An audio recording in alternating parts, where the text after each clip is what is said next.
Bismillah ar-Rahman ar-Rahim, alhamdulillah, wa salatu salam ala Rasulullah. We continue reading from Imam Al-Ghazali's On Disciplining the Soul, Kitab Riyadat al-Nafs, translated by Timothy Winter Abdul Hakim Murad.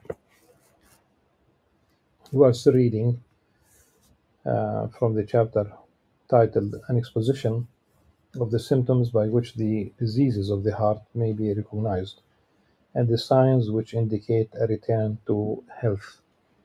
بيان علامات أمراض القلوب وعلامات عودها إلى الصحة. In fact, where we have reached almost identical to the second part of the title, وأما علامات عودها إلى الصحة. As to the signs which indicate a return to health, Imam Ghazali rahimahullah said, as for the sign which indicates a return to health following upon treatment, this is perceived by scrutinizing the particular sickness which is being addressed. If one is treating the fatal disease of avarice, which sits man at a far distance from God, then it will be found that the only method of doing so is to encourage the patient to give and spend his money. This should not be done, however, to the point where he squanders it. For this also would be an illness, resembling the case of a man who treats coldness with heat until the heat, which is also a disorder, comes to predominate. What is required is the establishment of an equilibrium between grudgingness and prodigality, so that one remains in the center and at the greatest possible distance from the two extremes, should you wish to determine where this middle point lies. Then consider the action which results necessarily from the blameworthy trait. If it is easier and more pleasurable for you than its opposite, then that trait is predominant in your case. For instance, should you find the acquisition and retention of money easier and more enjoyable than giving it to those who may justly receive it, then you should know that avarice is a dominant characteristic in you. And you must constantly give until such time as giving to a undeserving recipient becomes easier and more enjoyable than to withhold it legitimately, at which time prodigality will have assumed the dominant place. Then return to the practice of withholding your wealth and constantly watch over your soul and draw inference about your character from the evidence of what deeds it finds easy and which ones hard, until the connection between your heart and money is broken, and you incline neither towards giving it nor withholding it, since it has become as water to you. As water, it's easy to drink. It does not take much effort, and it really, you don't chew, you don't, it's simply very easy. This is more of a, though the image of the water uh, could be universal, but does have some cultural background, so that when you give or withhold it, you do so for a needful purpose, and so that giving your money does not seem preferable to you than its retention. Every heart which becomes like this has come to God with a sound aspect in this regard. However, it must be sound in respect of the other traits of character also, so that it retains not a single tie with anything connected with the world, whereupon the soul will be enabled to leave this world unattached to it. paying it no heed, and no longer yearning for the things which it contains. At this point, it will return to its Lord at peace, content in His good pleasure, having entered among God's bondsmen who are close to His presence, such as are the prophets, the saints, the martyrs, and the righteous. The best of company are they. من النبيين والصديقين والشهداء والصالحين وحسن أولئك رفيقا. The authentic mean, of course, in general, someone was discussing how we became economic slaves,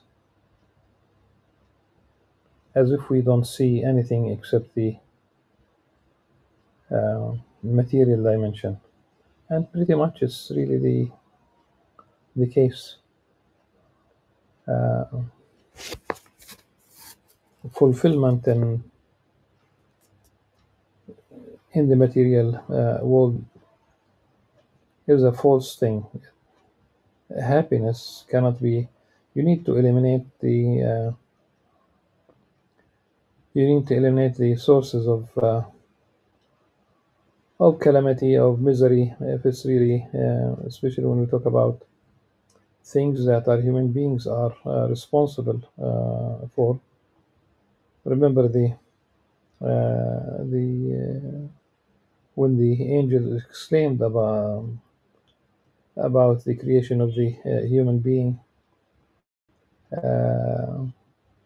One aspect is causing corruption on earth, and the other is basically shedding blood.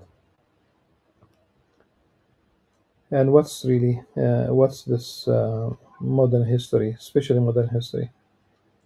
World War One, tens of millions of people died. World War Two, tens of millions of people died.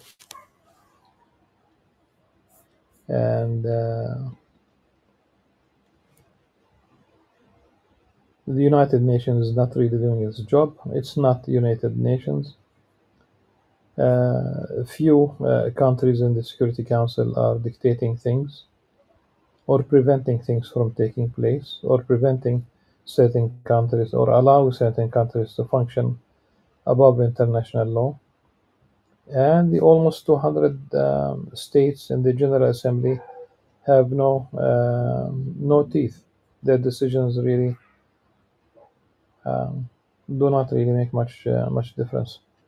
We have destroyed the environment, the ecosystem, and falsely people, under the false impression, think that it is possible to go to and live in Mars.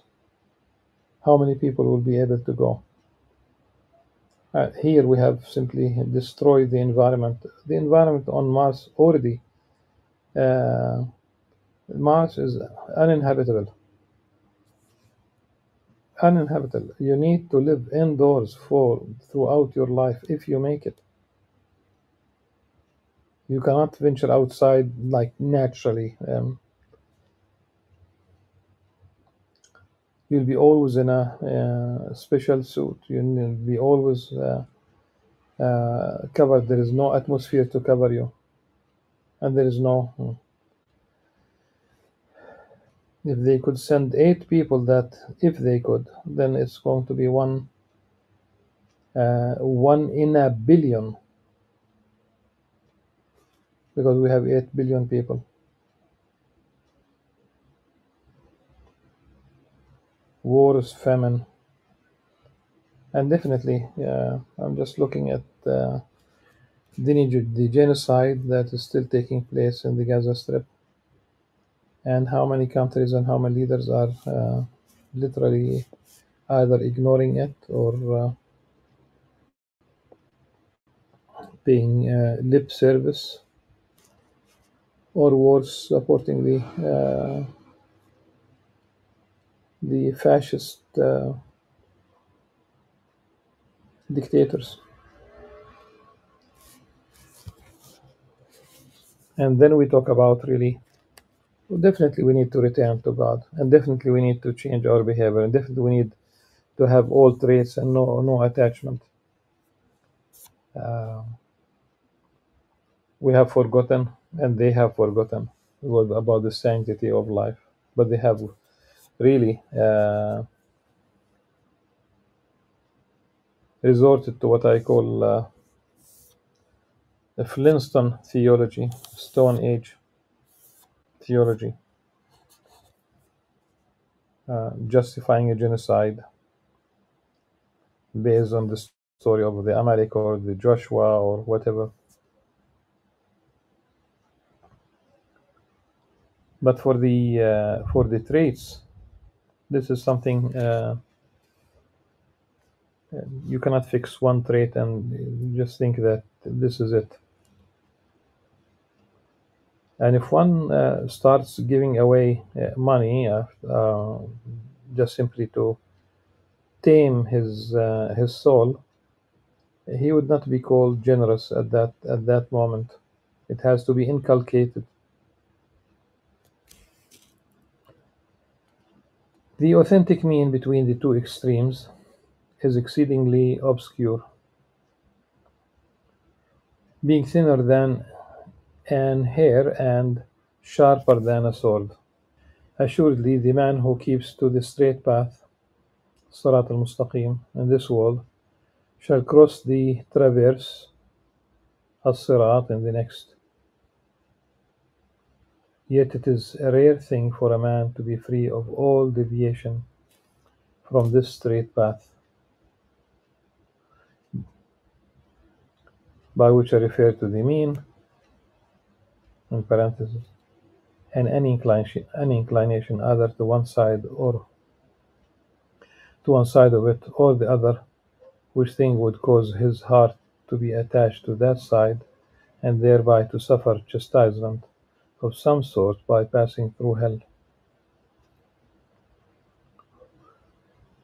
even if only at the speed of a lightning bolt. Passing through hell. Is it through hell? The uh, the Sirat is stretched above hell, so probably the word through is inaccurate. For God, exalted as He, has said, "There is not one of you that shall not come to it." This is a fixed ordinance of thy Lord. Then shall we save those that were God-fearing.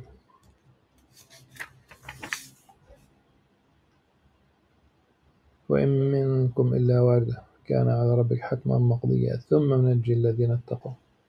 That is those that were close to rather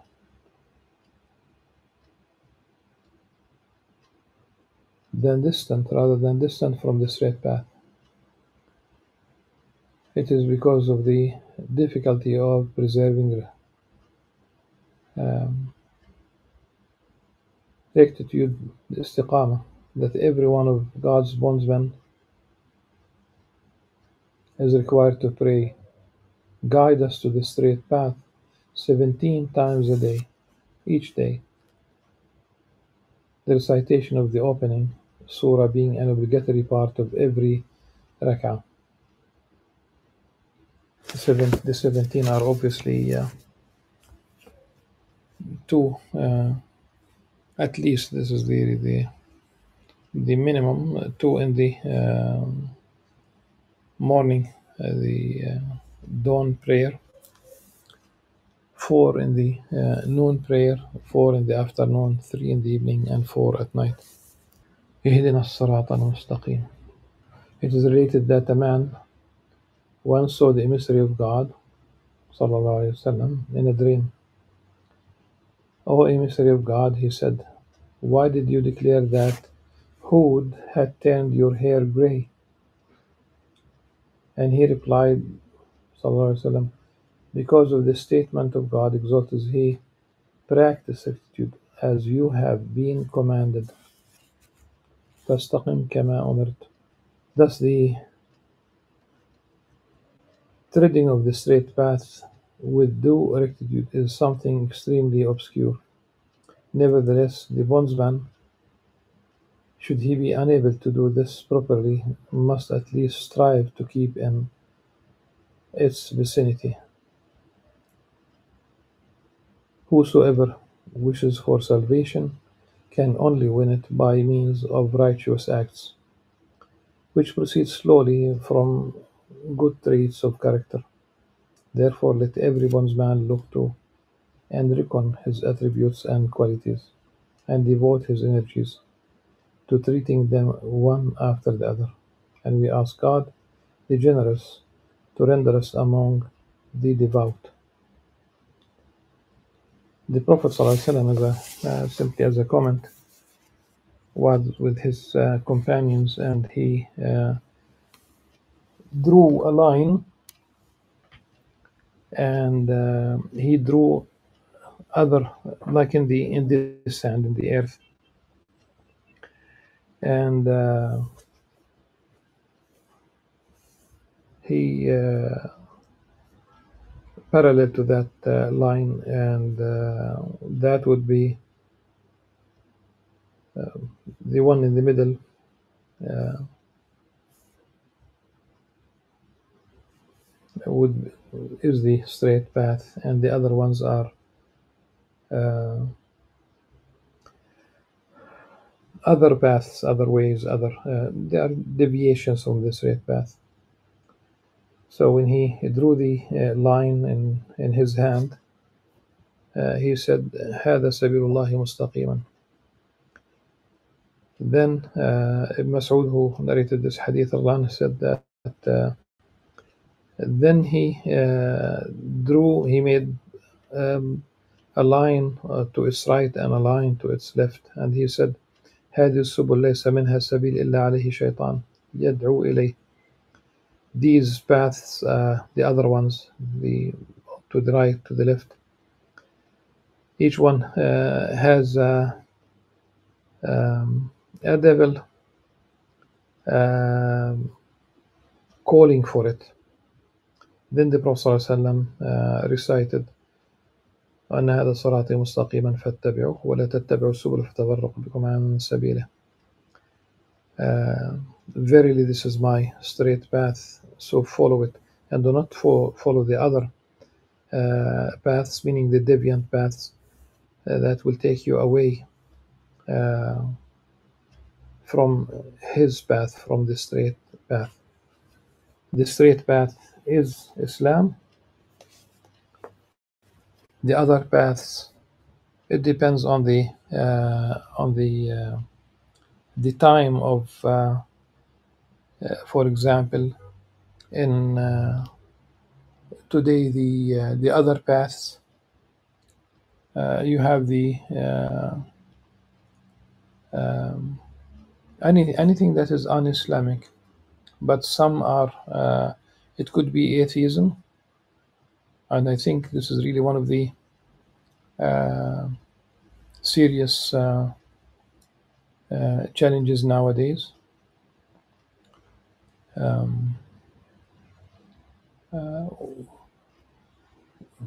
One path, it could be postmodernism, relativizing truth, everything, and therefore every behavior, every social behavior becomes, there's no truth. Deconstructing, really,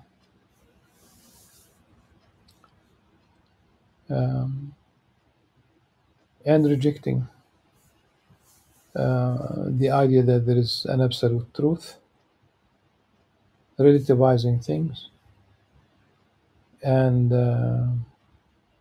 reinterpreting what is acceptable to the continuously, what is accepted to society, and therefore the path to the right and to the left would include same-sex marriage, would include making halal, like legally, making it legal to, whether it's gambling, whether it's legalizing drugs, whether it is legalizing. We are neither Republicans nor Democrats in terms of, as Muslims, in terms of the position vis-a-vis um, abortion, Roe versus Wade. That's not really so. Islam is not to side with one or the other, but today it's really, there's a call for absolute freedom. Um, so the other paths are many, and there's only one straight path, which is very clear. And Alhamdulillah, while others are giving up and they are making room for deviant social behavior, Alhamdulillah, Muslims, scholars, and Muslims are still resistant to, and they will never give up. There might be someone here or there who wants to be accepted. That would be definitely not a trend amongst Muslims, Alhamdulillah. So, inshallah, we ask Allah subhanahu wa ta'ala to guide us to the straight path and to avoid us the other paths, the deviant paths to the right and to the left. لا شرقية ولا غربية. Until the next session, inshallah. سبحانك اللهم وبحمدك أشهد أن لا إله إلا أنت أستغفرك وأتوب إليك. السلام عليكم ورحمة الله وبركاته.